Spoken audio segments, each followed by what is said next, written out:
It's time for the first book special of 2024, and in it, we're counting down the 10 most underrated books by Stephen King.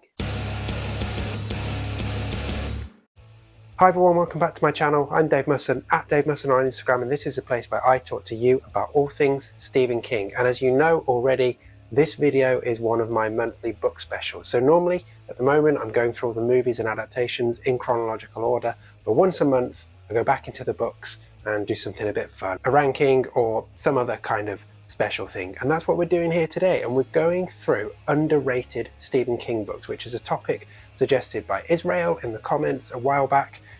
And well, we're finally ready to do it. So I'm going to count down my 10 most underrated Stephen King books. If you've got an idea for a book special in the future, do drop them in the comments. I do screenshot them and I do try and get round to as many of them as possible. So yeah, if you've got a good idea for a special, let me know. I'd definitely love to hear it. Also, once I've done with my list of my 10 underrated Stephen King books, let me know which book you think are the most underrated among Stephen King's works. He's written so many of them, there's probably different answers for everyone, but I'd love to hear your picks as what you think is an underrated Stephen King book. Now I'm going to count down my 10 in a spoiler-free fashion, so you don't need to worry about any of that. And just lastly, before we start, don't forget to check in the description. You'll find links to my Stephen King quiz book, to my fiction newsletter, and the Constant Writers podcast, which you can check out if you feel like it. Okay, enough intro from me. I'm going to count down my top 10 Stephen King underrated books. I'll give you a little bit of context as to why I think they're underrated too. Let me know yours at the end, but otherwise, let's go. So at 10, it's Danse Macabre. Now, is this a cheat because it's non-fiction? Well, I don't think so. It's still got Stephen King's name on it. And this is a fascinating book full of great recommendations for books and movies to read, but more importantly, it's Stephen King musing on the genre of horror really early in his career as well. So he basically takes himself out of it. I'd love to see a part 2 where he covers the 40 years after this book came out, and it'd obviously feature him a lot more. But as a way of seeing this then young writer trying to establish himself in the genre and maybe give himself a bit more credibility by doing something a little bit more academic, although he does talk about not wanting this to be academic bullshit in the book. I don't know, I just find it a really fascinating read. And like I said, so many good recommendations for things to check out as well. But I don't hear a lot of people talk about it. So yeah, Danse Macabre. And look at that spooky cover. Yeah, it's fun. So at 9, The Dead Zone. And no, I'm not just including this because it's my favourite Stephen King book. I actually think The Dead Zone fits the remit of this special pretty well. If you think about 70s King, the books he released in that decade, this is probably the last one you would put on that list, or at least most Stephen King readers would jump to other ones before getting to The Dead Zone. And yet it showed really early on in his career, 5 books in, that he was about so much more than horror. This book has drama, sci-fi, political thriller, one of the best, if not the best, romances he's ever written, as well as the horror stuff as well. And it's a really powerful story that still stands up today. And for me, I mean, I'm biased, it's my favourite book, but I think it's, objectively, I think it's better than anything he wrote in the 70s. And it's right up there, objectively, again, with anything he has written throughout his career. So yeah, The Dead Zone, underrated. So at 8, Dolores Claiborne from 1992. I don't know why I've randomly put the year in for that. Dead Zone is 1979. Danse Macabre was 1982, 1981. Can't remember off the top of my head. This one's 1992.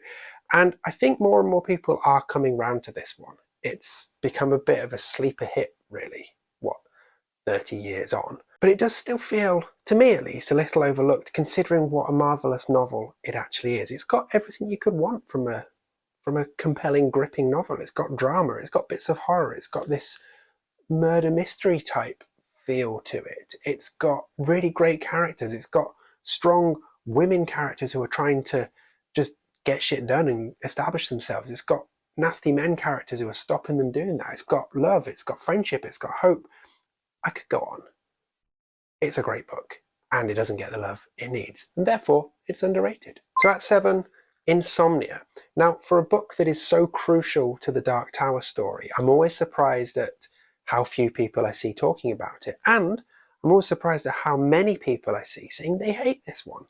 For me, this is a wonderful story, and a really powerful one led by older characters as well, which I think gives it an extra level of gravitas.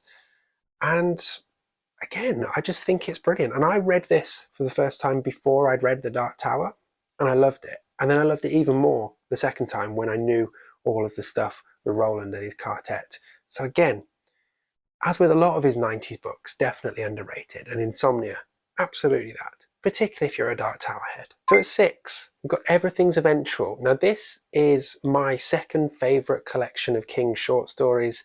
And again, it's one I don't see talked about very often at all. And yet there's 14 stories in here.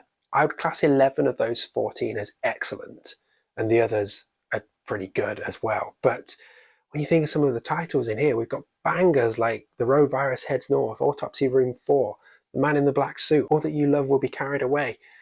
Even the title track, Everything's Eventual, all wonderful, wonderful stories, and show that even decades into his career, King was still knocking out these amazing short stories that show his real range and depth as a writer as well. So yeah, Everything's Eventual, another underrated gem. I mean, it's a special about underrated books. They're all underrated gems, but you know. And Everything's Eventual was from 2002. Insomnia was from 1994. I really shouldn't have put the years in because now I keep forgetting, but hey. Okay, at 5, it's Doom McKee from 2008. Remembered that time. Again, this one potentially feels like a bit of a cheat because the people who do talk about Doom McKee absolutely preach about it. They extol Doom McKee. They love this book.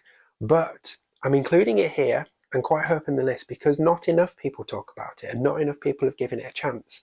And yet this has got some really creepy stuff in and some incredible writing about trauma, about loss, about pain, about recovery. You can sense so much of King's own journey in this book that it's just a fascinating and gripping read and a great story too. And it's got Wireman in it, muchacho. So at 4, From a Buick 8 from 2002, I think. Let's check that now. I can never find the credit page. Yeah, 2002. I should have had courage in my convictions. From a Buick 8. Now this one frustrates a lot of constant readers, and I totally get it, because this one does not have a neat resolution. I'm keeping this spoiler free, so that's about as much as I say.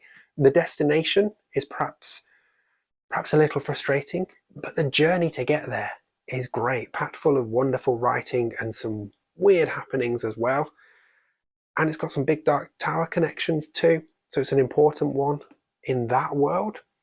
But I just really enjoy it as a story, and it's one that I would say definitely benefits from a reread. I actually struggled with this the first time I read it. This was like the second or third King book I ever read, and it was a bit too out there for me. But second time round, that's when it hit, and I absolutely loved it.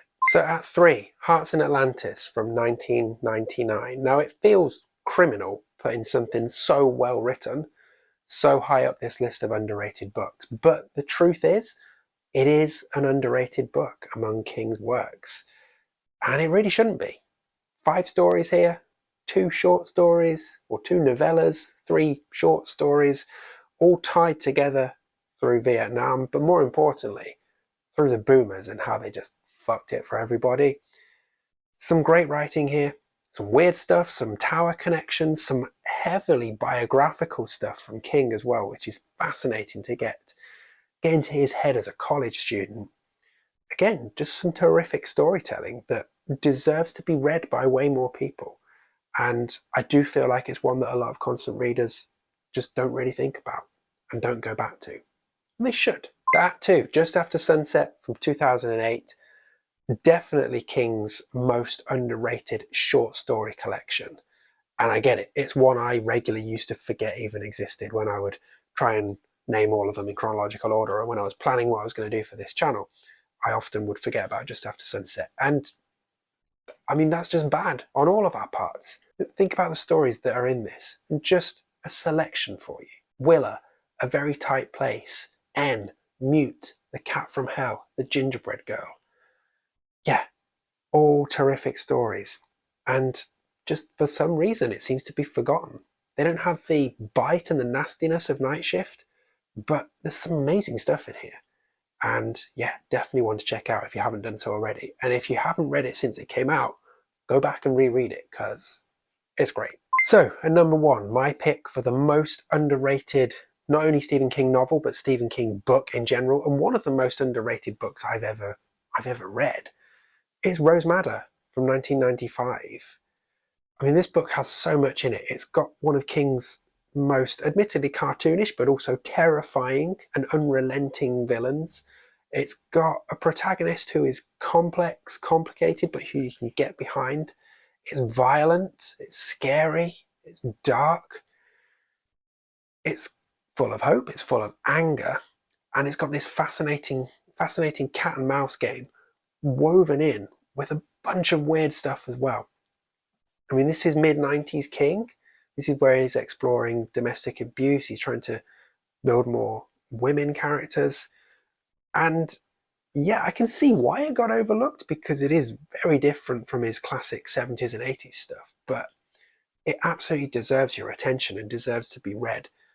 There is some really nasty stuff in here.